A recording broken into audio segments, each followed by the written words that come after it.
Hello and welcome back again to this online course on fundamentals of composites and cellular materials.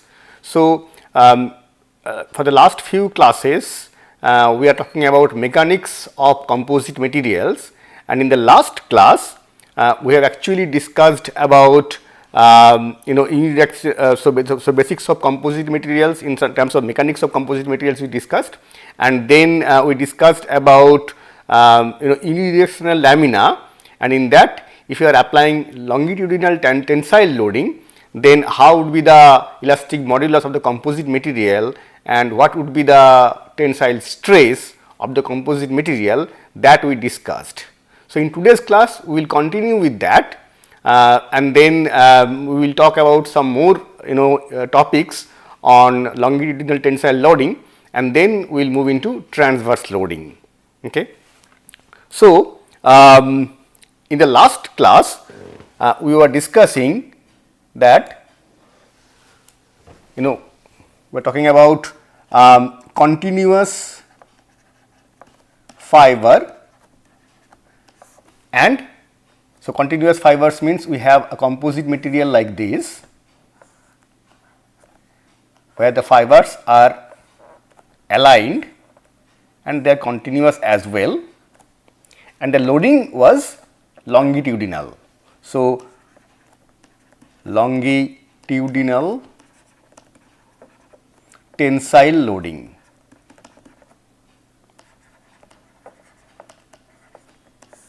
Okay. So, this is the load being applied in tension mode and in the longitudinal direction, right. And in that we talked about rule of mixture, where E of the composite EC is equals to E M V M plus E F V F, or we can write like this as well, equals to E F V F plus E M into 1 minus V F. As always, the volume fraction is expressed in terms of the volume fraction of the fiber or the reinforcement. So, that is what we discussed. Okay. We also discussed that sigma C, that is the stress of the composite material, is equals to sigma F V F plus sigma M into 1 minus V F. This is what we derived in the last classes. Okay. Now, then we were talking about the requirement of volume fraction of fiber. That means, there are two scenarios could be arising. One is that once there is failure in fiber, the composite material fails. Okay. So, for that we need certain amount of volume fraction of fiber, and that we are calling as VF critical. In VF critical, what is happening, again let me just say it once more, is that single fracture of fiber leads to failure of composite. Okay. And then there is another concept where even there is a fracture in the fiber, but still the matrix will be able to carry certain amount of load. That means, if the fiber fails, then and there the composite material does not fail. Even if the fiber fails, but then the matrix would be able to carry certain amount of load. So, that we are calling, that volume fraction we are calling as VF minimum, and in that what is happening, as I mentioned, multiple fracture or of fiber. Multiple fracture of fiber or multiple failure of fiber, and then ultimately there will be failure of composite. Okay. So, in today's class we will calculate these two terms. In the last class I calculated this term, I will just discuss it once more, and then we will discuss about the Vf minimum. Okay. So, let me go to the next page. All right. So, if we now try to draw the stress strain diagram of a composite material and its components, which are matrix and reinforcement.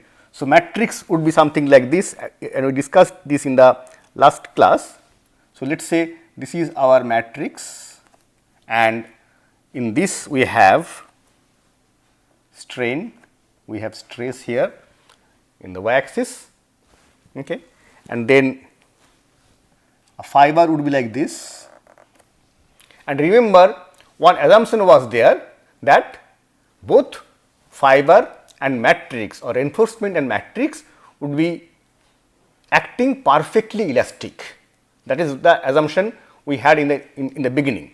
So, we are going by that. So, that is the matrix. Now, in this one at this point, so this is our sigma m matrix ultimate, and here we have epsilon m ultimate, that is epsilon matrix ultimate.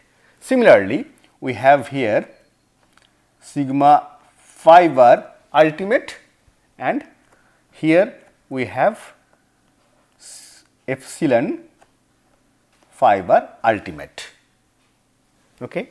So, this is the line of the strain value. Now, what will be happening with the composite material then? The composite will be, obviously slope will be in between these two, and this line will end at the point where the fiber fails, right. So, it will be like this. So, now this is the sigma of the composite material ultimate. Okay. Also, and we are talking about this particular combination here, where we have continuous fibers and loading is longitudinal, tensile longitudinal loading. Okay. So, now if you see from here, in this line, in this particular line, anywhere if we talk about sigma c is equals to sigma f Vf plus sigma m into 1 minus Vf, and this is what we discussed in the last class. So, if we talk about this particular point where sigma we are talking about as composite and ultimate, okay. Basically where the composite material will fail, that will be obviously sigma Fu multiplied by Vf plus, will it be sigma mu? No, it will not be sigma mu. Why? Because sigma mu is never being reached. So, in this case at this point let us call that as sigma m dashed. So, at the failure of the composite material, the matrix will be experiencing a stress value of this point, okay, and that is basically sigma m dashed.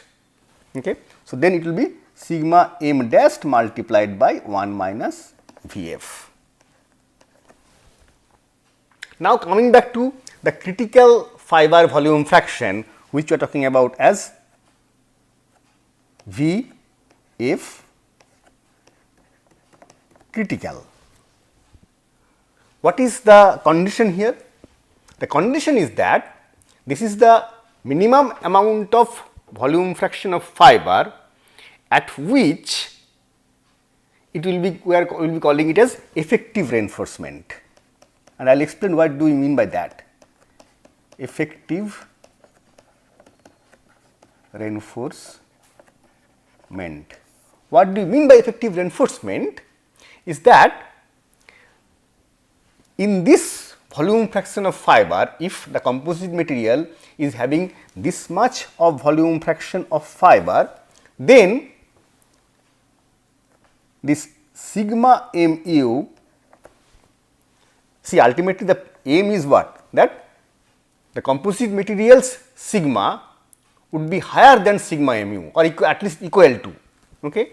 So, sigma Cu should be, the aim is that sigma Cu should be more than sigma mu.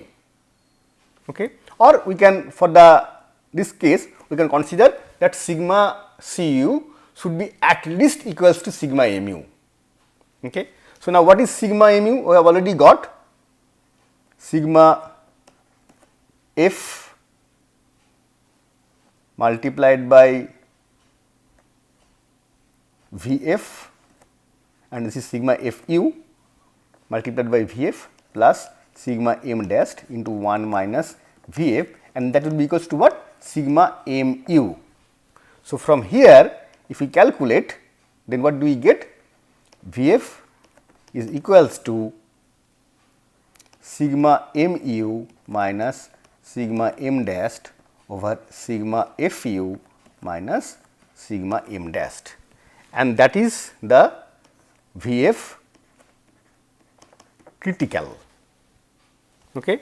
So, what we are getting here, this equation is for the minimum amount of fiber requirement, in which case the matrix, I mean the stress of the ultimate stress of the composite material will be at least equal to or more than sigma mu or the ultimate stress of the matrix, and in this case a single fracture of fiber would lead to failure of the composite material. Now, if we go into the topic of Vf minimum, where, so in this case, if we have, let us say, just consider there is one fiber only, okay, and if there is a fracture in the fiber, the composite material fails. Okay.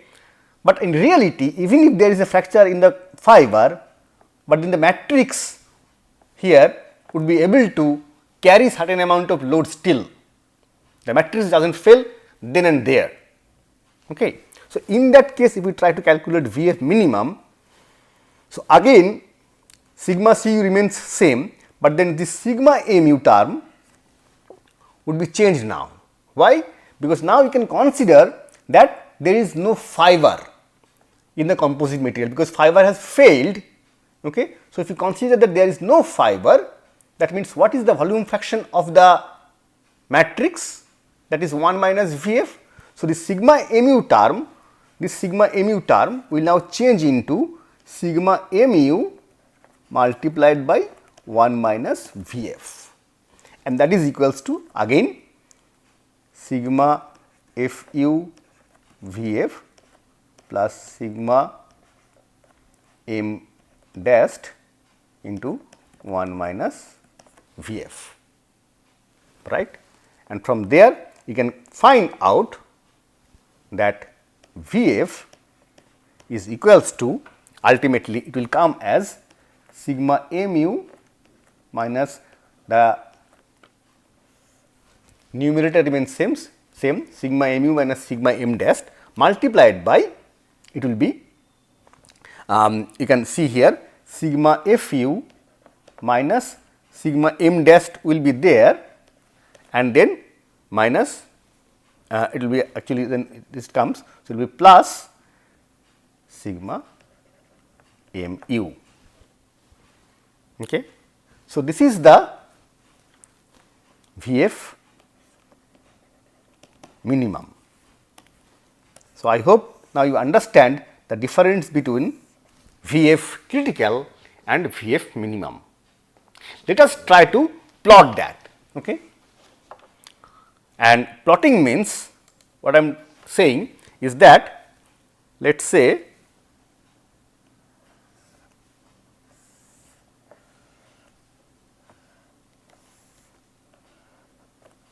we are trying to plot sigma c with respect to Vf. Okay. Now, when Vf is 0, that means how much is the stress of the maximum stress of the composite material? There is sigma Vf equals to 0, that means there is no fiber, reinforcement is 0, that means it will be like, let us say this is your sigma mu value, right.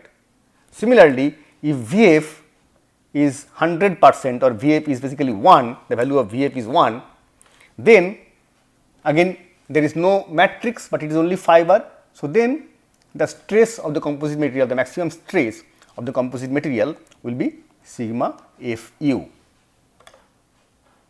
And you may think that from here to here, if I increase the volume fraction of the fiber, there will be a linear relationship like this. But then in this line, in this particular line, we do not have Vf critical or Vf minimum. Okay. So, what is Vf minimum? Vf minimum would be somewhere, then this line has to come down, okay.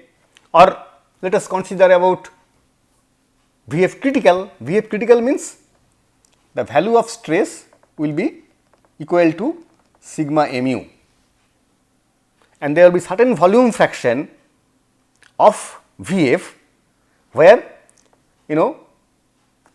the stress of the composite material will be equal to sigma mu.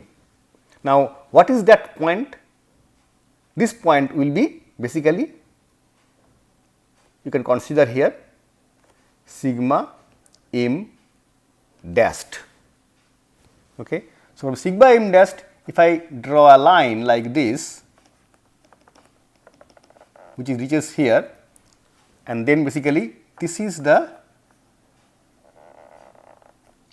line where this, because you can see here sigma c equals to sigma mu. So, this is this V f is actually V f critical. Okay. Similarly, we have to find out the value of Vf minimum, and Vf minimum is basically a point where it is sigma m dashed into 1 minus Vf. Okay. So, that will be something like in this point only, but you have to see that where this sigma mu, if you extrapolate it to 0 here at a complete volume fraction of fiber. Okay. So, then this value is actually your Vf minimum. Okay. So, now the graph actually would look like this. So, it will be, there will be a decrease in the stress like this much till this point, and then there will be a continuous increase. So, this is the concept of Vf minimum, and that is the point where it is Vf critical. Okay. So, now you can understand it is not a linear relationship, exactly a linear relationship like this. In most cases we use this linear relationship, but in reality actually it will be something like this. Okay. So, that is the concept of Vf critical and Vf minimum. All right. Okay. So, now once we understand these facts, now our aim would be to go into transverse loading. Okay. So, let me go to the slides, and now we are talking about transverse loading. Now, transverse loading means what? You can see, you can think about that. Let me again go back to this one. So, transverse loading in the sense you have a composite material like this and you have your fibers continuous and aligned. Earlier during longitudinal loading, the loading was like this. However, now the loading would not be longitudinal, but as I mentioned it is transverse. So, it will be like in the transverse direction. So, we will consider this transverse loading now and we will calculate the different parameters, we will estimate the different parameters. Okay. So, it will be looking like this. As you can see here, it is, this is the matrix and then you are seeing basically the cross section of the fiber. Okay. And there what you are seeing here is that this transverse tensile load is applied to the lamina and the fibers acts as hard inclusions. Now, you can see here the whole length of the fiber is not being actually used effectively for carrying the load. So, now this cross section will be basically considered as hard inclusion in the matrix instead of the principal load carrying member. So, the fibers are basically acting as here hard inclusions and this will not be the principal load carrying member. Okay. Near the fiber matrix interface, now how the failure takes place basically, you can see here near the fiber matrix interface there will be radial stress and this radial stress I have mentioned earlier also, this radial stress will be basically tensile in nature. Okay. And because of this radial stress, you can see in this particular diagram, because of this radial stress there could be two kinds of failure. One at the interface, as you can see fiber matrix interface delamination is taking place or cracking is taking place, or else if the interface is strong enough then there will be again failure at the matrix, and in both cases you can see the failure is taking place at a 90-degree angle or normal to basically to the loading direction. So, the cracks normal to the loading direction may develop either at the fiber matrix interface or in the matrix. That is basically happens during transverse loading.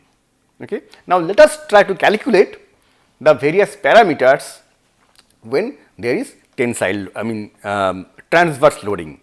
Now, we are talking about again continuous fiber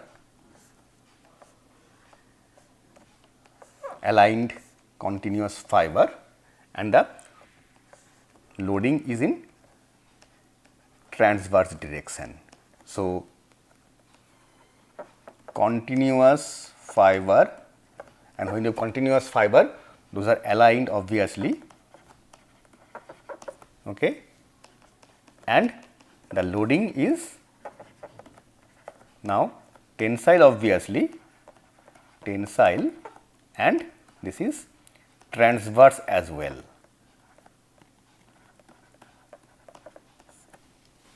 Okay. So, in that case now let us draw in little bit different manner. This thing is that like this, where we have the fibers going like this and loading is like this. All right. So, in this case, in earlier case when you have longitudinal loading, what we observed is that is isostrain condition. In case of longitudinal loading, if it is longitudinal loading, then basically we saw that epsilon c is equals to epsilon f is equals to epsilon m. You can see from here, okay, that the loading is being longitudinal. So, obviously, the strain of the composite material is basically equals to the strain of the fiber is equals to strain of the matrix, and that we called as isostrain condition. If you remember, isostrain condition, okay, and that is happening because we have an assumption that there is no interfacial failure during load application. So, obviously, the strain in all these three components will be similar, and that is during longitudinal loading, and that is happening when we have longitudinal loading application. Okay, longitudinal loading. But here we are having transverse loading. So, in case of transverse loading, when we have transverse loading, in that case you can see here what is happening. It is not isostrain condition, but it is isostress condition.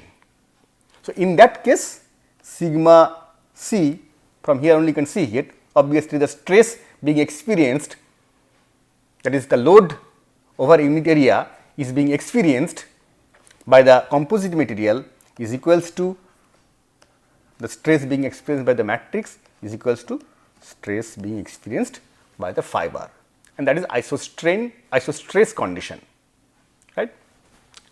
So, now this one we can draw like this, we can hypothetically draw this particular case as two lamina structure being combined together, or basically two plates being combined together. In one of the plate, so I can consider that I swipe all these fibers towards this side, and I get a complete plate of, this is our matrix. Similarly, I get another plate which is basically a solid plate which is made of the reinforcement. Okay. I can hypothetically think like that. Now, this is the total width of the composite material, and this width is the width of the matrix, and similarly this width is the width of the fiber.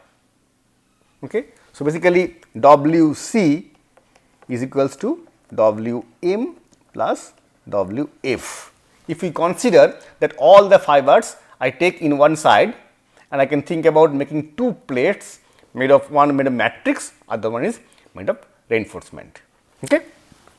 So, in that case, now similarly another load is being applied like this. So, there is change in the width, and this change del Wc again is equals to del Wm plus del Wf.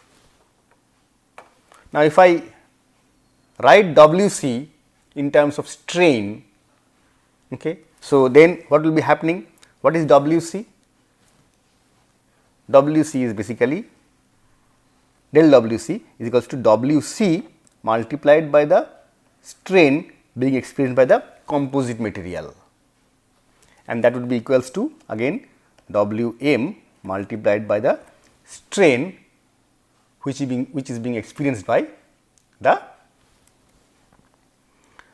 matrix, and that is equals to W plus Wf multiplied by epsilon f, right. Now, from here we can divide the whole thing by Wc, and what do we get? Epsilon c is equals to Wm over Wc multiplied by epsilon m plus Wf over Wc multiplied by epsilon f. So, from here we can write epsilon c is equals to what? What is this?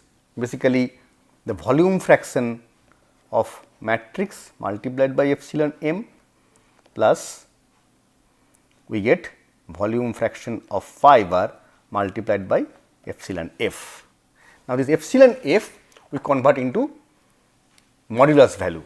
So, then what is epsilon c?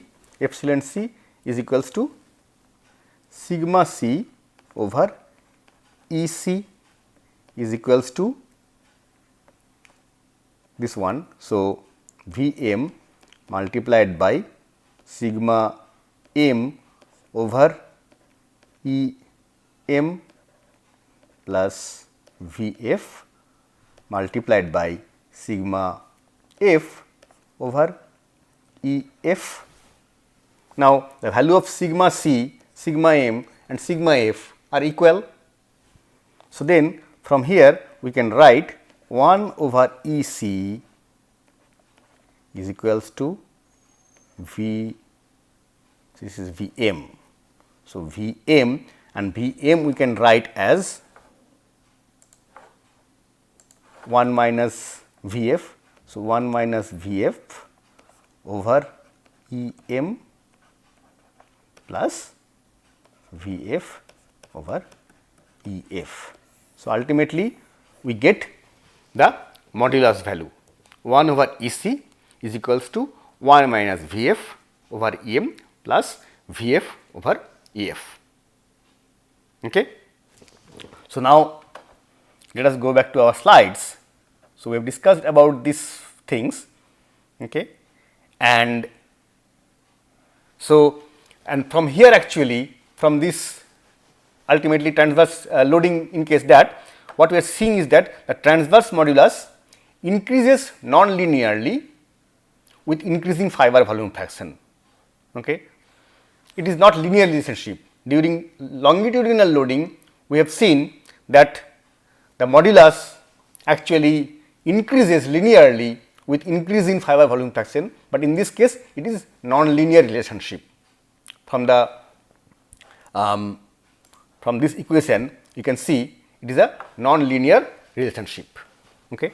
So, now and basically from here then you can find out the ultimately the the transverse tensile strength. So, it says transverse modulus is lower than the longitudinal modulus. I think that you definitely understand that E c in longitudinal is always higher than E c in transverse. Okay. And this value of E c in case of transverse loading is mostly influenced by the matrix modulus than the fiber modulus. Okay. And ultimately you can think about finding out the value of sigma LTU using this equation, which says sigma mu over k sigma, and this k sigma is nothing but you can get from this particular equation, where a square array of fibers being considered in the matrix. So, from if you consider the arrangement of the fibers in a square array, then the value of k sigma would be this, and then ultimately sigma LTTU you can see, that means sigma transverse in ultimate is equals to sigma mu over k sigma. So, you can see here the value of the transverse stress experienced by the composite material is mostly being experienced by the value of sigma mu. Also, you can see from here that the sigma in transverse loading is basically you can see here it decreases with increasing fiber modulus as well as increasing fiber volume fraction. Okay. So, in the next class we will go a little bit more into this particular topic. If we have both sigma transverse and sigma in longitudinal, and then ultimately what is the value of E11 and E22. Okay, so, we will explain those things in a lamina in the next class. We will also talk about, we will also give certain examples in the next class as well, where we will try to solve certain problems. Okay. So, with that I would like to go to the conclusion slide, and so we have discussed in today's class the critical and minimal volume fraction of fiber requirement when there is longitudinal loading, and we are talking about again continuous fibers, and then we talked about transverse tensile loading, and we calculate the various parameters. So, in the next class, as I mentioned earlier, we will talk more on this transverse tensile loading, as well as we will talk about, we will try to solve certain problems as well. With that, I conclude my class today. Thank you all.